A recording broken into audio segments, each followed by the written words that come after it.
2, clear to fire. Shogun 2, Fox. Right, Sergeant. Fox. Shogun 2, Tally Hill, engage.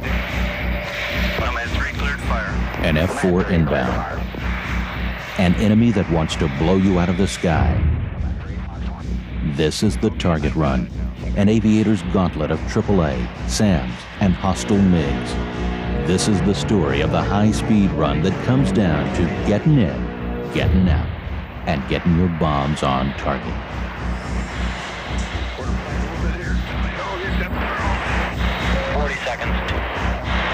Okay, 2, Fox 2, Fox 2.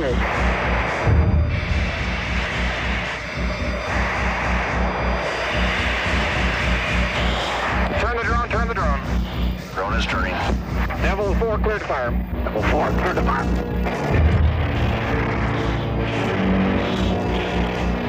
Devil 4, 5.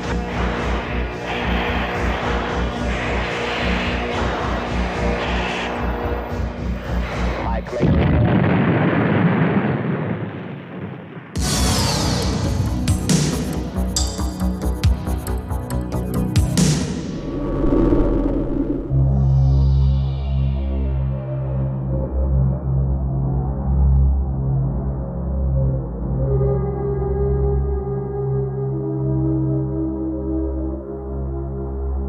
In combat aviation, there are no milk runs.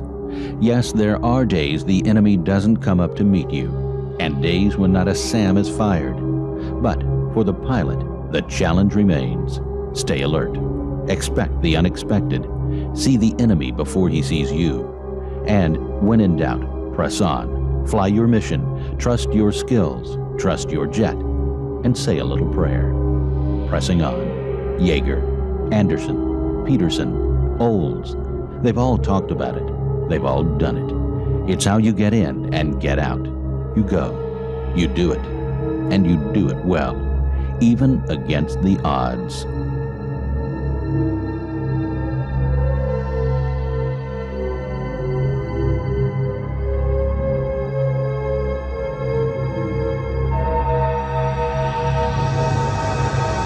We just went into the fleet, tried to get around the destroyers and then the cruisers and things to take whatever came first as a target.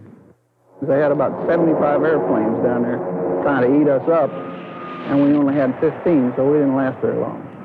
I was tail end Charlie, last aircraft in the whole formation, and I was kind of sitting back here watching this whole thing.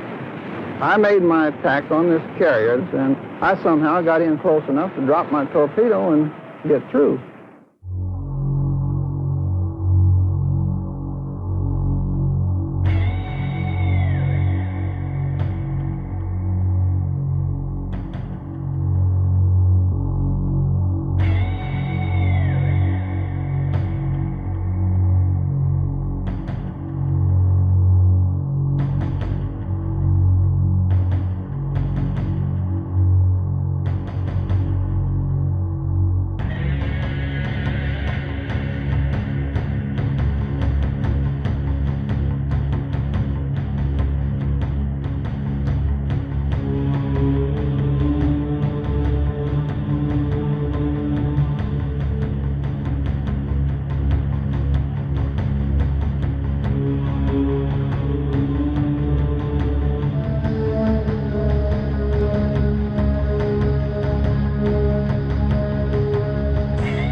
The run-in Vietnam had all the threats a pilot has to consider.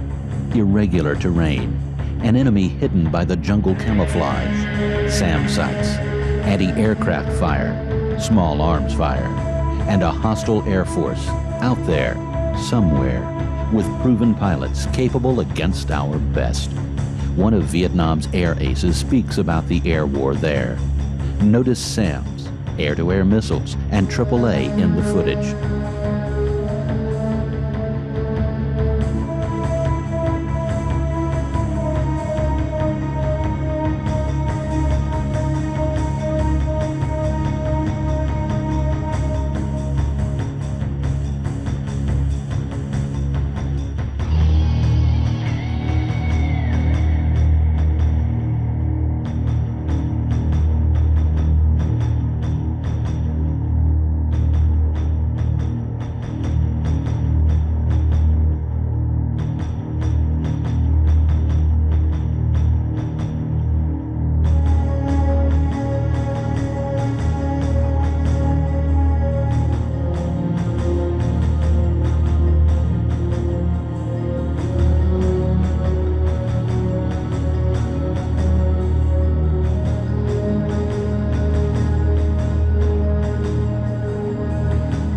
Air combat in Southeast Asia is a very thrilling experience, if you want to call it that.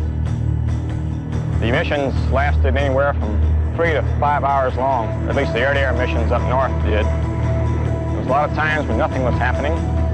And of course, there was a few minutes in there where all hell was breaking loose. And of course, our mission up in Southeast Asia, up in North Vietnam, was to go after the MiGs. It was our job to make sure that the MiGs didn't get through the strike flights, and we felt we did a good job at that. The North Vietnamese engaged in combat with us on numerous occasions. The tactics we flew were very offensive, and sometimes the North Vietnamese didn't like us or wouldn't come up and fight with us because we were so offensive. On some occasions, we had to tone our flights down, become a little more defensive in nature, and let them come up after us. Then when they got too close to us, we turned on them and the fight was on when they couldn't get away. In the south, meanwhile, the enemy continued to strike, harass, and kill with hit-and-run guerrilla tactics. U.S. efforts were taking effect, and the North Vietnamese decided on a significant reversal of their tactics. They went on the offensive throughout the south. The result was the Tet Offensive of early 1968.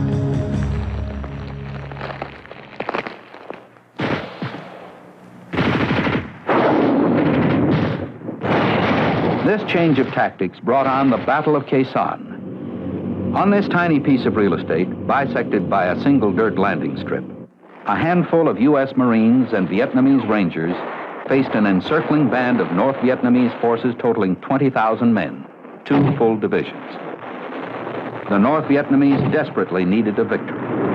Khe Sanh was conceived by the enemy to be the American version of Dien Bien Phu, a battle won by the North Vietnamese that broke the back of the French resistance and led to the Geneva Accords. From the ground, one sometimes wonders how it was that any jet got in, out, and back in one piece. Truly a fog bank of confusion, smoke, debris, and hostile fire. The pilot flying down on the deck across this disorienting, charred piece of land called Khe Sanh must find the friendlies and get his eyes on the target, pickle his load, and get out in a matter of seconds. The long-range strategic B-52s were used in a close air support role against enemy troop concentrations. Day and night, each plane with its 30-ton bomb load blasted enemy bunkers, gun emplacements, and supply areas. In the end, the North Vietnamese were forced to withdraw. Over 10,000 North Vietnamese regulars, the equivalent of 1 full division, had been decimated. Air power was the vital factor in the victory at Khe Sanh.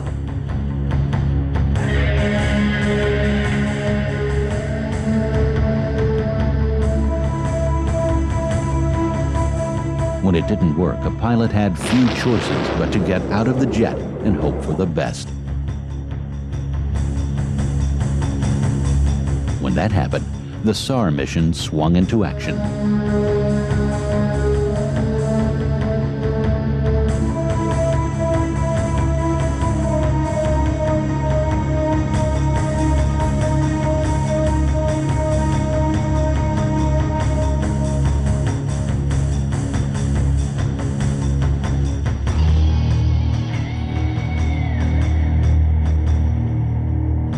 Never before had so many aircraft and men been used to rescue downed pilots. Look at the fireworks. Okay, keep looking. Sound present, 3 o'clock. Okay,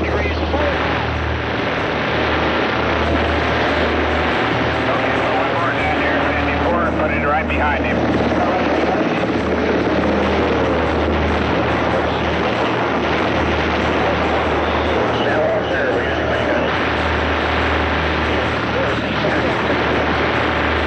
Hold your hover. Hold your hover. Hold your hover. Taking out the slack. Hold your hover. Hold your hover. Hold your hover. Slack's out. Survivor's coming up. Hold your hover, babe. Hold your hover. Looking good. Hold your hover. Hold your hover. Survivor's coming up. It's about 10 foot off the ground. Hold your hover.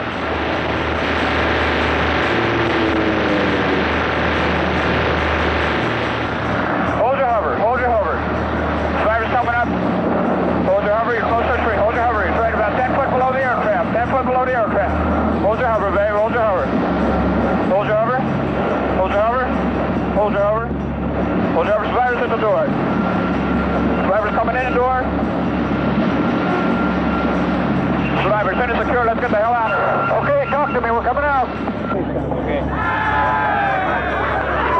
They're really hanging out. I don't know, I just can't say enough about those guys. It's a heck of a way to find out how great they are, but when it happens, so they're there 100% for you.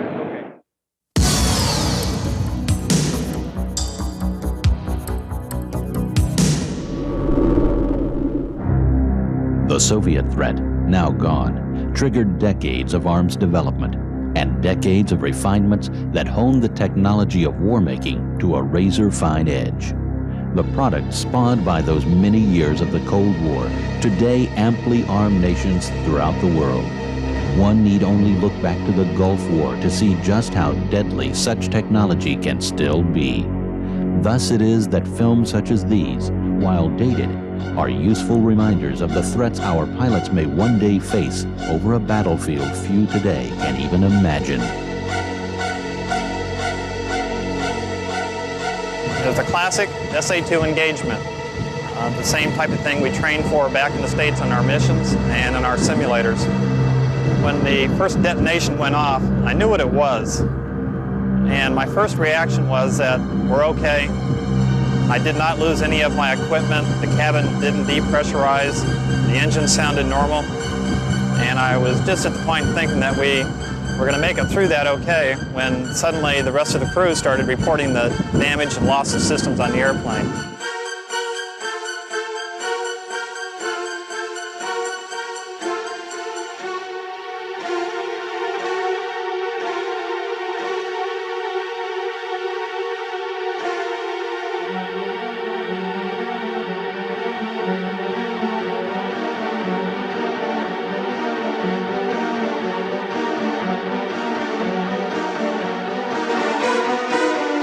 Soviet air forces play a critical role in warfare planning. Over 700 long-range and medium-range bombers, over 5,200 fighters and fighter bombers, some 2,250 interceptors, and nearly 600 transport aircraft are employed. The air forces continue to improve their tactical aircraft. New generations of fighter bombers and fighter interceptors are being added.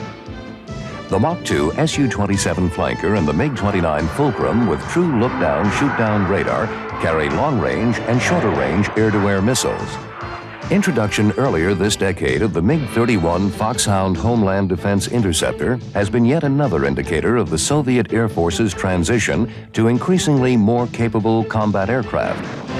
Investing heavily in increasingly more capable air defense weapons, the Soviets now have 9,000 strategic surface-to-air missile launchers, nearly 5,000 tactical surface-to-air missile launchers, and 10,000 air defense radars. They also employ highly mobile SAMs for air defense. The mobile SA-12A is intended to intercept aircraft at all altitudes. The SA-12 system's second missile, the SAX-12B Giant, currently under development, will be able to intercept aircraft, cruise missiles, tactical ballistic missiles, and possibly some strategic ballistic missiles. Other long-range systems include the SA-5 and the fixed-site and mobile SA-10.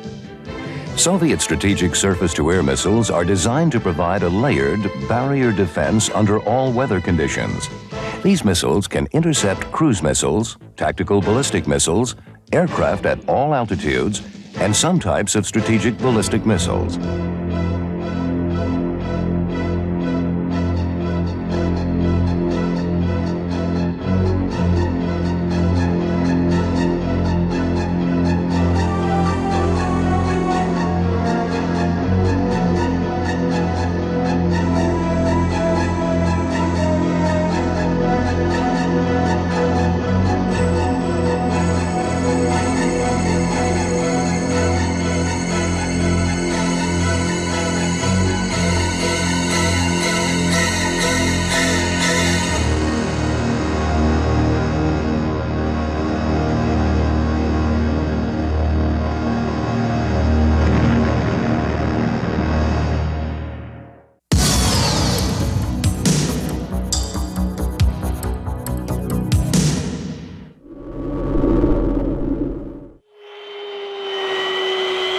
This 1980s Air Force film is hailed as a classic in the pilot community.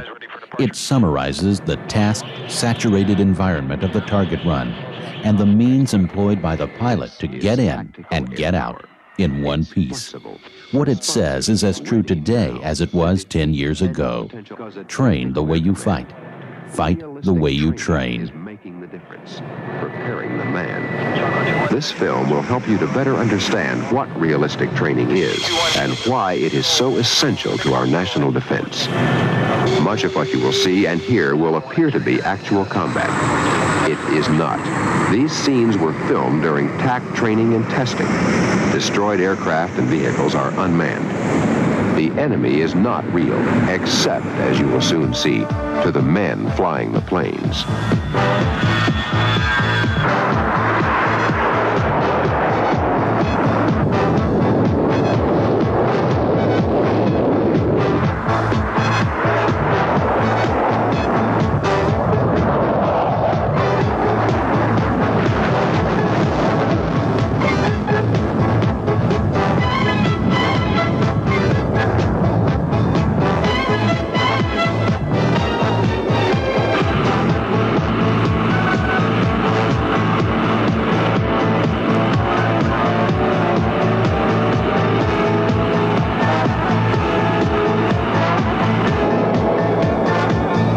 Continue pressing 360. They're at your right 1 o'clock now for 6. Okay, one bandit spit out northwest 3 miles. Look across the circle for the other one about a mile.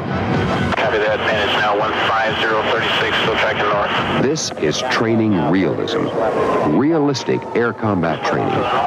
It's what's happening today at TAC. Training as realistic as we can make it to ensure our air crews are ready now. We learned the importance of realistic training in Southeast Asia. A large percentage of the air crews we lost went down during their first 10 combat missions. It took that long to learn how to grapple with enemy ground and air threats while pressing the attack on assigned targets. After those first 10 missions, as crews learned to cope, losses fell off dramatically. It was obvious that old training methods hadn't prepared our people to handle these multiple demands simultaneously. You're all armed up, right? A new approach was needed. 300 feet used. Today, complex and very real exercises like the multi-threat environment of Red Flag, where much of this film was shot, give our air crews the experience they need. Provide those critical first 10 combat missions with enemy guns that have film in their magazines, not bullets.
missions are long, tedious affairs.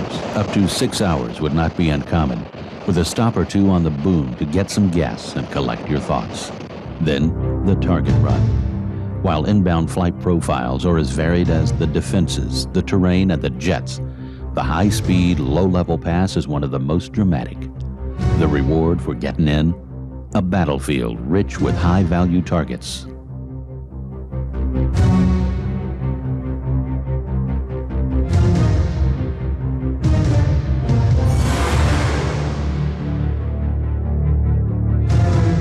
Ideally, low level, we fly, we mask ourselves in the terrain, and that way the radar can't see us, eyeballs can't see us, and we can get in pretty deep and then into the threat areas before they'll know we're coming.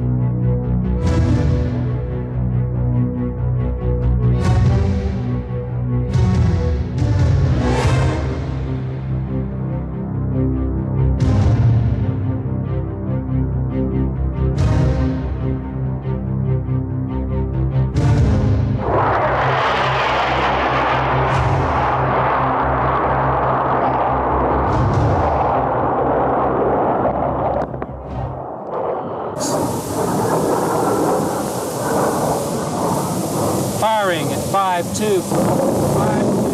The A-10s, heavier and slower than most attackers, rely on their titanium bathtub and heavy armoring to protect them against ground fire. Inbound, they punch flares, fly a boxy, high-low, high profile, then let go a burst of 30mm cannon fire, firing at the rate of 4,000 rounds a minute.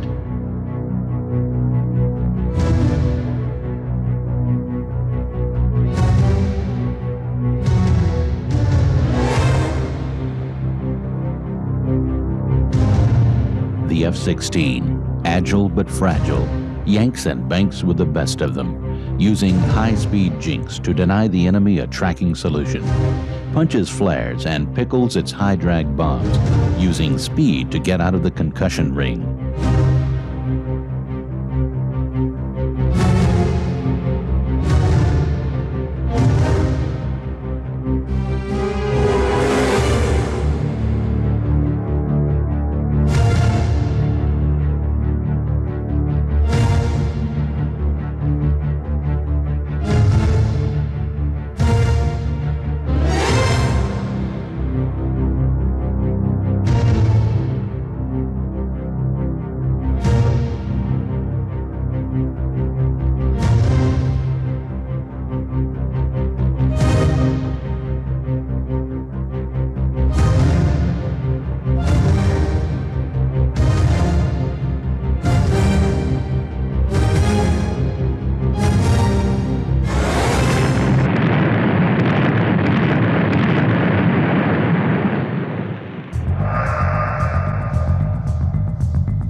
Of course, not all of the turning and burning is reserved for the fighters and attackers. For the crew of a B-52, a good low level makes the day a bit more sporting, while allowing the jet to use the element of surprise, low and close to the ground, against good defenses. It is a marvelous sight, with bomb bay doors opening and tight 45-degree turns.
cameras on, impact cameras on. Bullseye. 2, 1, release. Item away.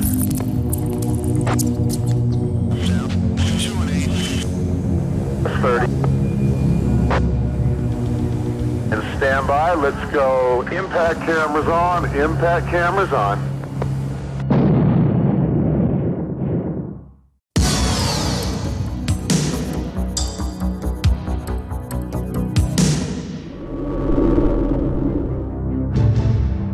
Ground-based defenses are technology-driven, and they've gotten better each year. Radar guidance and fire control systems give convoy and fleet defense batteries an incredible degree of accuracy and lethality. In fact, some systems directly borrow their technology from the jets they are designed to defeat. Battlefield commanders particularly like 25 to 47 millimeter anti-aircraft cannon fire. Locked on, few aircraft can escape the tightly clustered fire of explosive shells.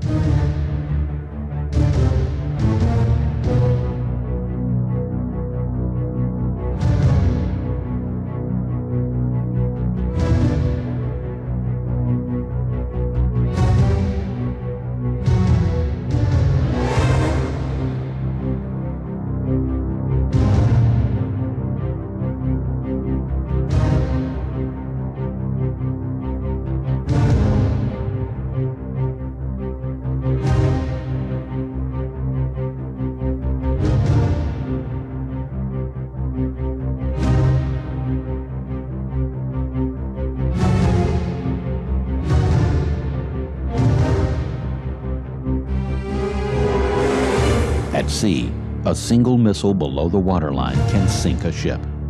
Mention the Exocet missile, and seamen will just nod their heads.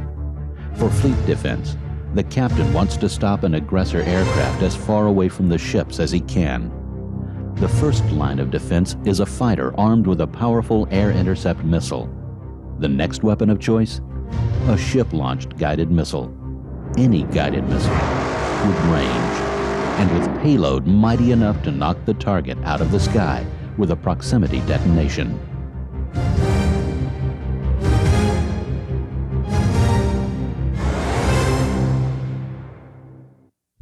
A familiar sight to pilots is this classic SA-2 SAM sight. 6 mobile launchers surrounding a single radar control trailer. Arrayed so that each missile covers a narrow sector, the better to point, click, and launch in seconds. Note the A-10s and F-16s taking practice turns against this sight. Nothing pleases a pilot more than to knock down a SAM sight, for himself and for his buddies.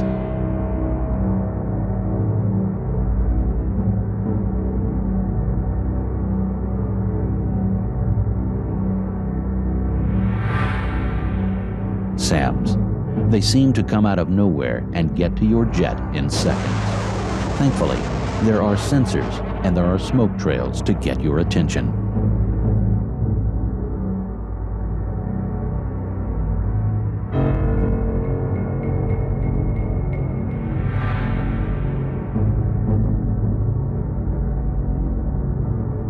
SAMs have been refined year in and year out. Ours or theirs, they perform the same, with better tracking and guidance, faster firing solutions, and more explosive force.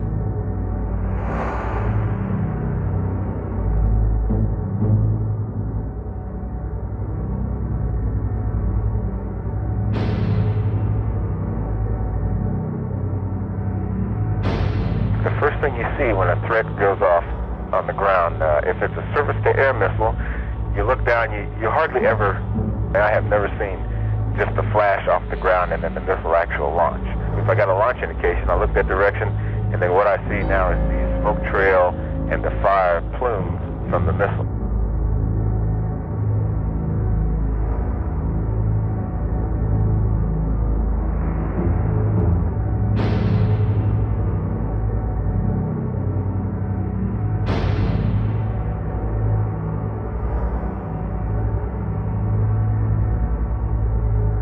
These desert tests demonstrate the amazingly accurate, precise intercept capability of SAMs. accurate against targets far smaller than the jets they are designed to kill.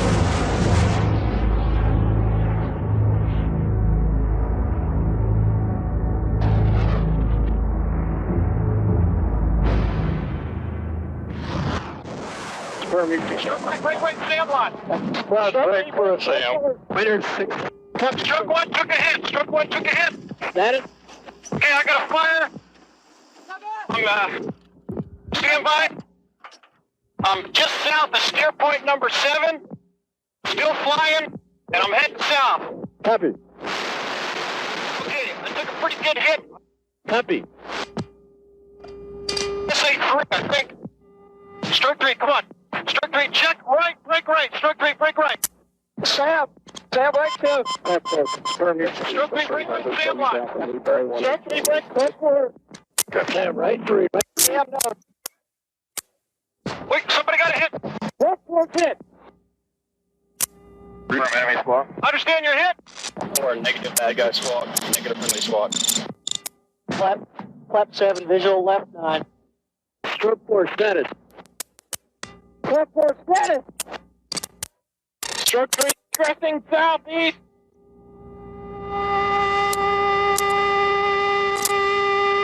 Stroke 8, line. Represent south. Another SAM launch, same location. Sam.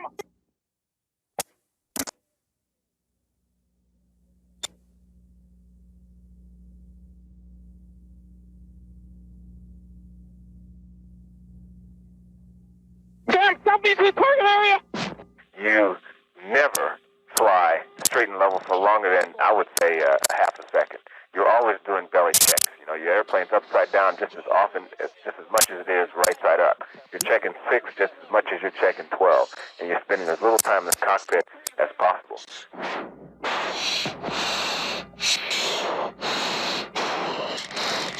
Stroke 3, defending 6.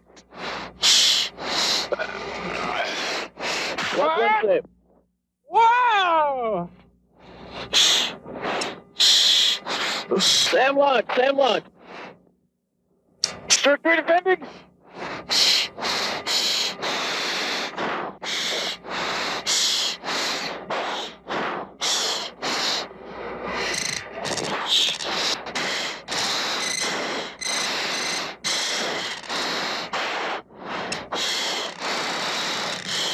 Stroke 8, status. Copy, stroke. Status.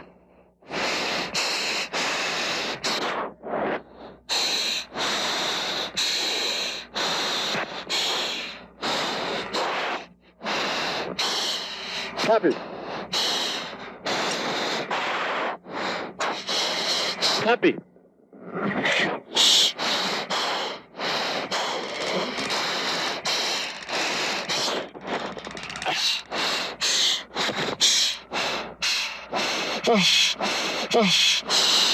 There's another one.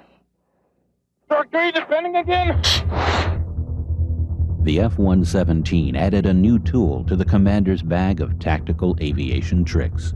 Low observability, radar invisible, which means guided missiles, so effective against the strikers, now see nothing.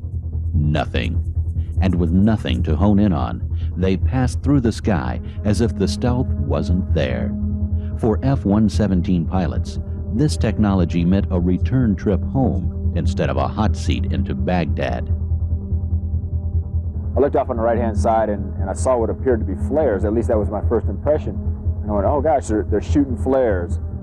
And then it took about a nanosecond later, and it was, those aren't flares, that's AAA, and they're shooting at me. And the stuff was just going off all around me.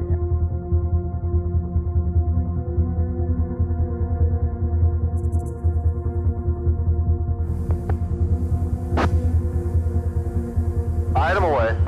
Sadly, things don't always work as they should. In this next sequence, you'll see the bombs that turn out to be duds, the missiles that skip, canisters that break up in midair, and the pilot, too focused on the bomb run, flying the jet into the ground.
The bomb run is the most task-saturated environment in aviation.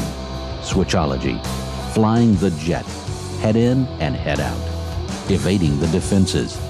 Today, a fighter crew delivers the same tonnage as a fully crewed B-17. Has the job gotten any easier? No. But the technology and the training and the tactics have all combined to make the pilot and the jet more than equal to this incredible challenge of flight. You know, any threat is just as lethal as the next, regardless of how advanced the threat is or how basic the threat is. You know, a bullet's still a bullet, and a missile's still a missile, and the one that hits your airplane is the most lethal for you.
Mission, particularly during wartime, to get my whole mind straight into to put things in proper perspective.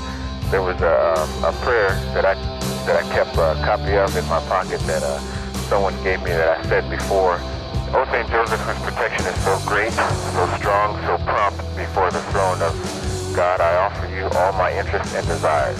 O St. Joseph, I offer you all my interests and desires. I never weary contemplating you or Jesus asleep in your arms. I dare not approach while he reposes near your heart. Press him in my name and kiss his fine head for me, and ask him to return the kiss when I draw my dying breath. O St. Joseph, patron of departed souls, pray for us.